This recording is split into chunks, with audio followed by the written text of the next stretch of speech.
afternoon, good evening, wherever you are. Whatever time of the day it is that you're watching this, I'd like to thank you for thank you and welcome you to the Eye for an Eye podcast, where I am your host, Mr. Act Like It.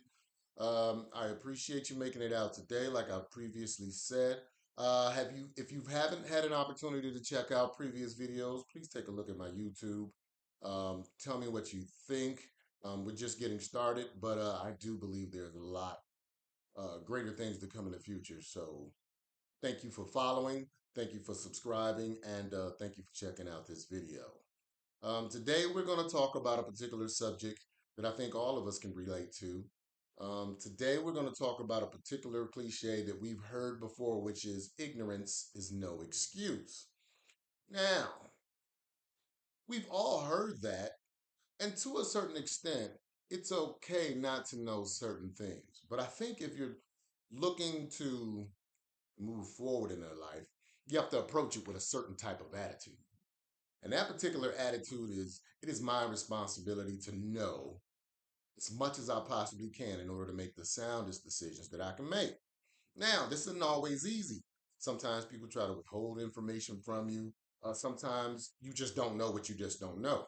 So you tend to try to seek out answers, but it may be difficult to find, and that's okay. The goal is to get in the habit of knowing as much information as possible. But first, let me talk a little bit about the phrase itself. Ignorance is no excuse. Believe it or not, this was started in the Roman days. Now, what is known as the forbidden language is Latin, which a lot of people spoke back then. So, ignorance is no excuse was a Latin phrase that the Romans used as they disposed or as they adjudicated people. Whether they knew the law or not, guess what? The law was still the law. And in Latin, that phrase is in ignorantius juris non excusat. Now, what that means is ignorance of the law is no excuse. But as I was doing my research on this and how I've applied it throughout my life, I realized that it's just not about the law. Ignorance can kill you in a lot of different facets. Ignorance can kill you in not knowing what you're putting in your body. Not knowing and ignorance can uh, cause hostile situations with other human beings. There are so many instances where your ignorance could lead to a far worse result than what we initially always planned. So I did this with the intention in mind to challenge everyone to do your research. But let's continue on. How many times have this particular phrase been used? And well, there was one particular instance where Thomas Jefferson used it, and he used it in this particular phrase, which kind of means the same thing, but it kind of adds a little bit more on it. And he said that ignorance of the law is no excuse in any country, because if it were, the laws would lose their effect, because it can always be pretended. And if you know anything about life, you realize that there are a lot of pretenders out here in this world. There are a lot of pretenders who actually pose as people who are here to help you. But when the rubber really meets the road, what you find out is that there isn't anything there. So let's take a minute to talk about this, okay? When should we use this? I think we should actually use this particular phrase in everything, like I said previously, in your personal business, especially in business dealings. It is abundantly important that each and every person do their own research in regards to any particular subject. Even if it's just a small amount of research. As we know, the internet is vast, so it can lead you down a lot of different directions. But that's when you have to use your intuition, you have to use your discernment, you have to use those things which were, for lack of a better term, God given, to guide you to what we know and what we want or what we hope is the truth. Now, let's talk about occasions when you should actually say to yourself, ignorance is no excuse. Whenever you enter into any type of agreement, whether it be verbal, whether it be written, whether it be anything in business, it is of the utmost importance to ask questions not only ask questions, but do your own research. Uh, One thing that my wife always gets on me about is no matter what the appliance that comes in the house or whatever comes in the house, if there's an owner's manual, I'm going to read that owner's manual. And the reason why I did that is, or why I began doing that, was because the strangest things always seem to happen when you buy stuff. 2 weeks, 3 weeks later, it doesn't work. And the question always is going to be, well, why doesn't it work? So I read the owner's manual because I want to know how to fix things in an instant. I need to know, how do I prevent myself from violating my warranty agreement? You know, some things, I have a lot of electronic appliances, and anybody who's been buying electronic items over the past couple of years, you're starting to notice that they're not coming with plugs. They're not coming with anything that you can plug into the outlet. What they're doing is they're providing you with a cord, and they're attaching a USB uh, connector onto it, and they're saying, hey, find your own power source to plug into the wall. Well, do you know that some of them may be rated at 2.5 volts, some may be rated at 5 volts. A lot of them have different output variances that you can have. Now, you got to be an electronics guy to even think about this.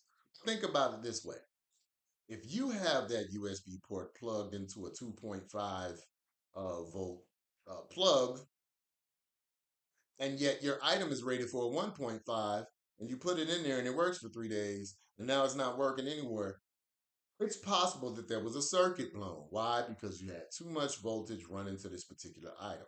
So when you say, hey, you go to the company that created it and say, hey, I have a warranty on this item.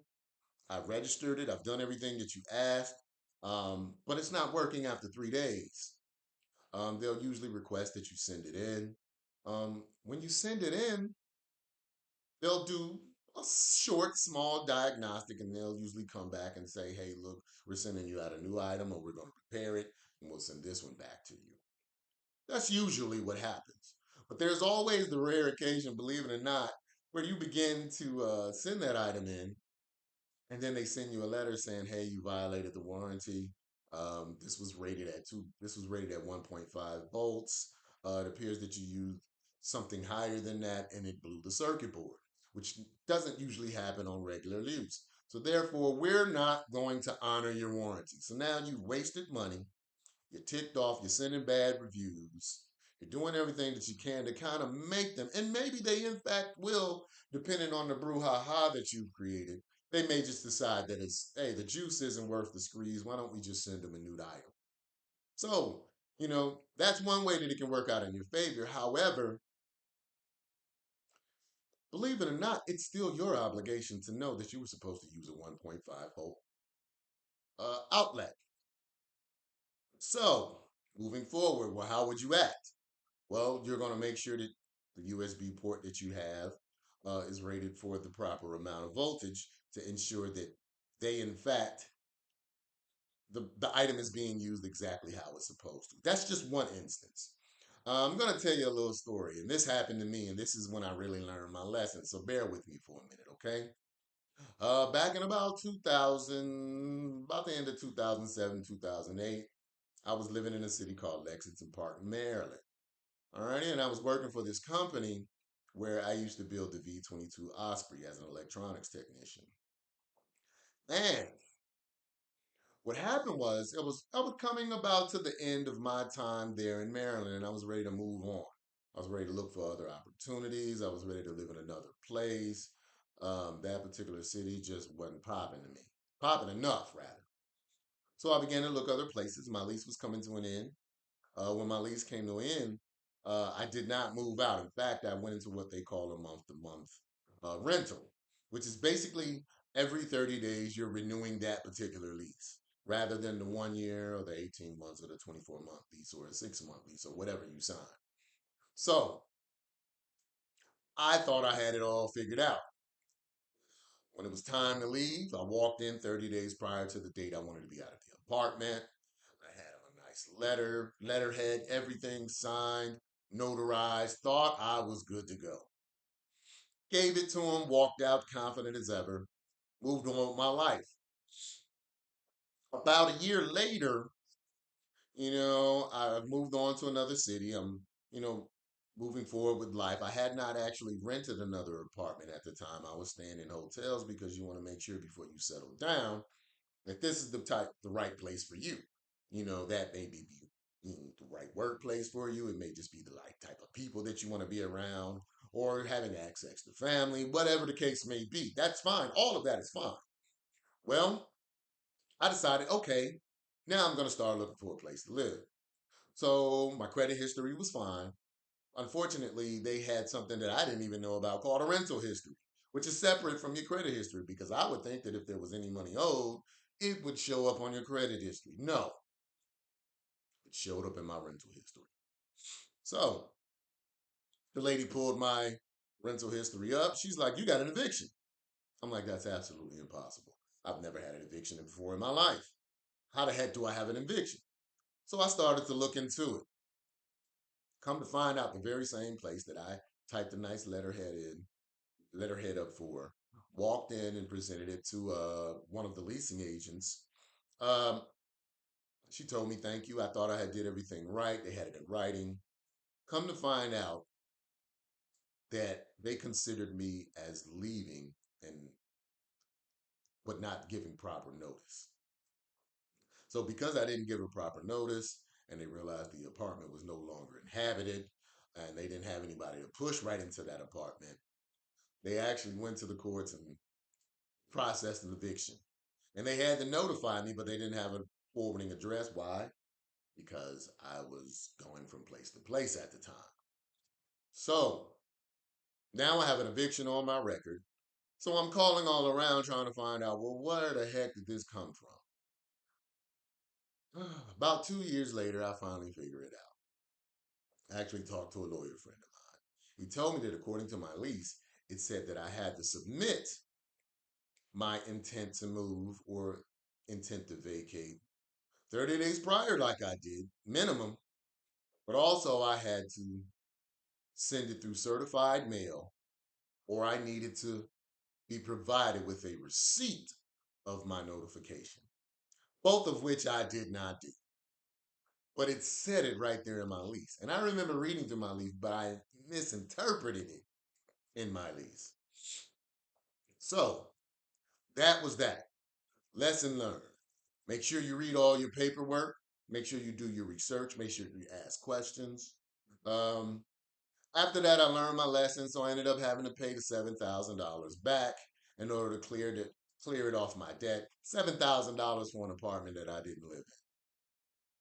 Yeah, life can be brutal at times, but nevertheless, you do what you got to do so you can move forward. You just can't afford. Time never stops. So you really don't have the time to sit there and just waste and wallow in your frustration.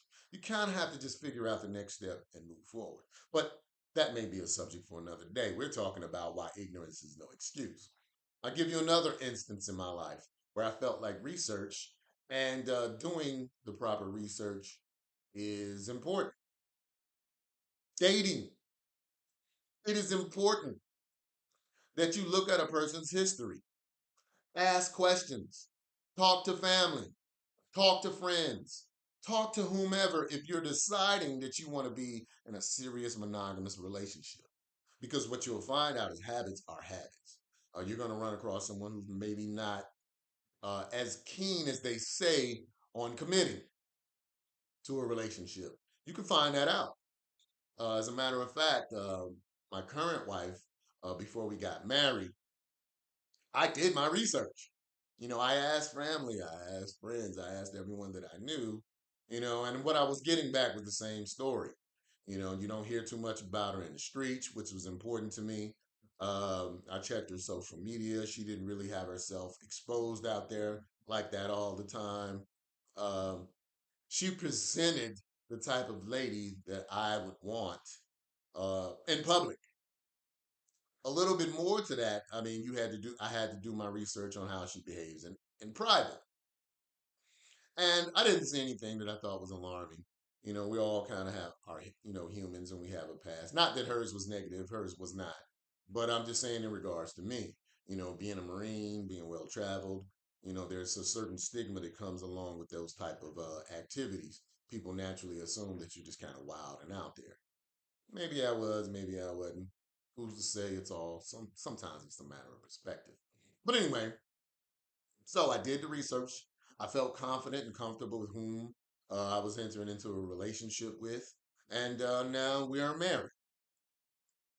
And our marriage is thriving and improving on a daily basis. So shout out to her, shout out to my wife, shout out to everyone who I asked and they gave me their honest opinion. Um, Shout out to all of my friends who were asking me the right questions for me to consider. Which is another good phrase. Good friends are better than pocket money. Um, that'll be coming up at a later date. But they asked me questions which would force me to analyze my process and make sure that I was asking the right questions that I myself hadn't even really thought of, which is important because your village is important. That's, like I said, that's a subject for another day. So, anyway, moving forward, don't be afraid to ask questions and do your research. Don't be afraid to be in the know. There is no honor in not knowing. There's no honor in being the last person that hears about a rumor. There is no honor in just sitting back being ignorant, as we say. I know we like to say in my community, especially, we like to mind our own business. But at this particular juncture in life and in times, it is important that the more information that you have about something or about someone, the better it can be for you. So as wise words would come about, I would tell everyone to own every situation that you have, do your own proper research, ask questions. Don't be afraid to ask questions. And one last aspect about all of this that I'll talk for about a minute before I go ahead and end this is don't be afraid of mentorship. Don't be afraid to have someone in your life that you can ask questions. And it doesn't always have to be a personal thing. You can have a mentor in your business. You can have a mentor at your job. When I was in the Marine Corps for 8 years and some change, I had a mentor. His name was Donnie Vini. And because of him, I was able to avoid potentially bad marriages. Because of him, I was able to avoid getting out of the Marine Corps and being absolutely impoverished. He did a lot for my self esteem. He did a lot for my self worth. He helped me and guided me into entrepreneurship. And at the time, I had no desire whatsoever to be an entrepreneur. But because of the foundational knowledge that he provided to me then, um, the information was at least palatable and I was willing to listen. So I thank him forever for that. My life has turned out to be a lot better, because of him. I hope he's, alive and well. I have no idea where he is to this day, but I'm thankful. And I have good friends. And I have a good wife who doesn't mind giving me her opinion. And I don't mind hearing it, because the goal is to make the best decisions about life as you possibly can. So I implore everyone out there, don't allow ignorance to be an excuse. You should know every parent that your kids, you should know the parents of every kid friend that your kids have. They should not be spending the night at other people's house unless you yourself have met the parents. And even then, you got to give it a little extra time.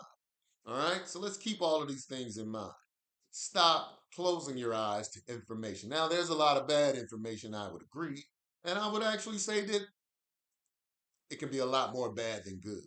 But use that spirit of discernment that you were given. Use your intellect. Stop allowing life to dictate to you what information you get, and you start dictating to life the information that you need to make the best decisions. That's all I got today. Thank you again for joining the Eye for an Eye podcast, where we discuss idioms, cliches, and phrases that we use to provide wisdom in these complex times and situations. I am Mr. Act Like It. Thank you again. But before I leave, I want to send a special shout out to my brother. I just want you to let my brother know, Cam Harrison, that we're thinking about you, that we're praying for your healing, bro. You and Jamila continue to rest easy and get well, and I'll see you back here soon. Take care, everyone. Once again, it's one love, and I am Mr. Act Like It, and enjoy your life. TTYL.